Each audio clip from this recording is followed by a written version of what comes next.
Siapa yang berumur menghampiri 40-an seperti saya, ini bukan lagi waktu untuk anda rileks jika anda masih tiada tabungan, hutang masih banyak dan pendapatan masih lagi tahap kais sebulan makan sebulan. Anda wajib belajar ilmu kewangan secepat mungkin dan perbaiki kewangan dengan segera. Selagi anda masih ada kudrat untuk bekerja dan berusaha, masih belum terlambat lagi. Di sini saya kongsikan 10 prinsip kewangan yang wajib anda ikut.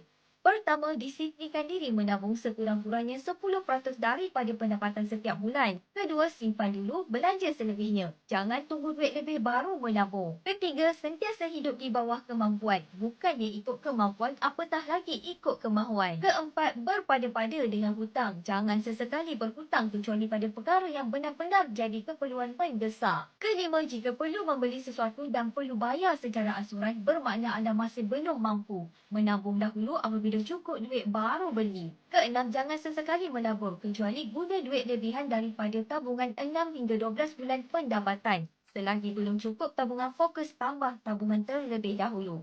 Ketujuh, pelaburan terbaik ialah ilmu. Baca buku dan hadir seminar kewangan. Jangan berhenti menambah ilmu tentang kewangan dan kekayaan. Ke-8, join circle yang betul. Circle yang sentiasa obses tambah tabungan, bina kekayaan dan lupuskan hutang. Circle ini yang akan menentukan masa depan anda. Ke-9, sentiasa tingkatkan pendapatan dan pelbagaikan sumber pendapatan untuk tambah tabungan. Jangan bergantung hanya pada satu pendapatan.